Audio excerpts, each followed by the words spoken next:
Welcome to my channel. তোমরা সবাই কেমন আছো? আশা করি খুব ভালো আছো, আর আমিও ভালো আছি। নতুন একটা জামা পরে নিয়েছি, কুর্তিটা সেদিন নিলাম, তোমরা দেখতেই পেলে। এটাই পরে নিয়েছি। আর যেহেতু শিবরাত্রি, উপোস করিনি, উপোস করবো না, শরীরটা ভালো না, কিন্তু জল ঢেলেছি সকালবেলায়। চান টান করে দেখো সুন্দর করে সাজুগুজু করে গেছিলাম বাবার মাথায় জল ঢালতে। জল ঢেলে এসেছি, নিরামিষ খাওয়া দাওয়া হবে। আর হাজব্যান্ড তো বাড়িতে নেই, চারিদিকে বেশ মাইক চলছে, খুব ভালো লাগছে। তোমরা কারা কারা শিবরাত্রির উপোস করেছো অবশ্যই কমেন্ট করে জানাবে। মা করে, মায়ের যেহেতু ঘরে ঠাকুর আছে তাই মা করেছে। বান্ধবীরা সব করবে, দোকান টোকান ওরা। আমি করি না, আমি কোনোদিনই করিনি। 16টা সোমবার করেছি, তাই বাবার মাথায় আজকের দিনে একটু জল ঢালবো না সেটা হতে পারে? দেখো কপালে এখনো জল পড়ে আছে, তাই জল ঢেলে এসছি। যাই হোক, কি করছি না করছি, সারাদিন বাড়ির সামনে পুজো আছে, যদি সন্ধ্যেবেলা বেরাই তো অবশ্যই তোমাদেরকেও সাথে নিয়ে যাব। দেখতে থাকো, আশা করি আজকের ভিডিও তোমাদের ভালো লাগবে। চলো, সবাইকে শিবরাত্রির অনেক অনেক শুভেচ্ছা। আবার পরে তোমাদের সাথে দেখা হচ্ছে। যদি এসে ওদেরকে স্নান করিয়ে ওদের সেবা টেবা দিয়ে রান্না বান্না করে নিয়েছি। আর এখন দুপুর হয়ে গেছে অনেকটাই, প্রায় 2:30টা বাজে। খেতে চলে এসেছি। আজ নিরামিষ রান্না খাবো, মানে নিরামিষ রান্না করেছি, মাও খাবে বললো, আমিও তাই জন্য বললাম নিরামিষ খাবো। যাই হোক, চলো তোমাদের বরং ঝটপট দেখিয়ে দিই যে কি রান্না করলাম নিরামিষ। আর নতুন নাইটিটা আজকে পরে ফেলেছি, ইচ্ছে করছিল পড়তে তাই পরে ফেলেছি। যাই হোক, চলো ঝটপট তোমাদেরকে মেনুগুলো দেখিয়ে দিই। আমি আমার জন্য থালা সাজিয়ে নিয়েছি, মা এখনো আসেনি, মা পরে খাবে। এখানে করেছি দেখো গোবিন্দভোগ চালের খিচুড়ি, ঠিক আছে? এই প্রথমবার বানালাম, জানি না কেমন হয়েছে।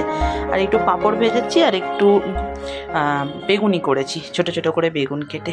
যাই হোক, খুব খিদে পেয়ে গেছে, চলো ঝটপট খেয়ে নিই, পরে আবার তোমাদের সাথে দেখা হচ্ছে। রাস্তায় এত ভিড় যে আর যাইনি, মানে ওই পারে আর যাওয়া হয়ে ওঠেনি। কারণ কি, রাস্তায় প্রচণ্ড ভিড়, ভালো লাগছিল না, তাই বেরিয়েছিলাম গিরির জন্য একটু সনু কিনতে। এখন একটু সনু নিয়েছি, দুটো সিঙ্গাড়া নিয়েছি বেশ গরম গরম এই জন্য, আর চিড়ে ভাজার প্যাকেট নিয়েছি দুটো। হাজব্যান্ডকে অফিসে দিতে হয়, 10 টাকা করে প্যাকেটগুলো, বেশ ভালো লাগছে। আর একটা নিমকি আর দুটো বিস্কুট, এই টুকিটাকি ছোটোখাটো একটু কেনাকাটা করে আনলাম। আর সাথে নিয়েছি একটা টক দই। হরে কৃষ্ণ, রাধে রাধে। সকালবেলা এদের দেখি আজকে ভিডিওটা স্টার্ট করলাম। দেখো, এরা এখন বসে বসে সেবা করছে। একটু পরে এদেরকে স্নান টান করিয়ে তারপর রান্না করব, তার আগে যাবো দোকানে। কালকে একদমই তোমাদের সাথে কথা বলা হয়ে ওঠেনি। যাই হোক, এরা সেবা করে নিক, আমি তোমাদের সাথে কথা বলছি, দাঁড়াও এক সেকেন্ড। ভিডিওটা কয়েকদিন ধরেই হচ্ছে, শেষ আর হচ্ছে না। কিছুদিন আগে হাতটা একটু মেহেন্দি পড়েছিলাম। যাই হোক, কোনো রকম কিছু ছিল না বলে তাই আর ভিডিও করা হয়নি। সেই শিবরাত্রি থেকে ভিডিওটা টানছি, শেষ হচ্ছে না, তাই ভাবলাম আজকে এন্ড করে দেবো। যাই হোক, তাই তোমাদের সাথে কথা বলতে চলে এসেছি। সকালবেলা আমার টিফিন এখনো হয়নি, এদের আগে সেবা দিয়ে তারপরেই আমি টিফিন করি। তাই এখন দাঁড়িয়ে আছি, ভাবছি কি করব। কিছুই করার নেই, এখন যাব হচ্ছে দোকানে, ঠিক আছে? কিছু জিনিস কেনাকাটি করার আছে, মানে গিরির স্বর্ণ শেষ হয়ে গেছে, তাই ওদের স্বর্ণ আনতেই যাবো। আর টুকিটাকি কিছু কেনাকাটা আছে, কি কেনাকাটা করছি না করছি সব কিছুই তোমাদের সাথে শেয়ার করব। চলো তাহলে এখন যাওয়া যাক দোকানে।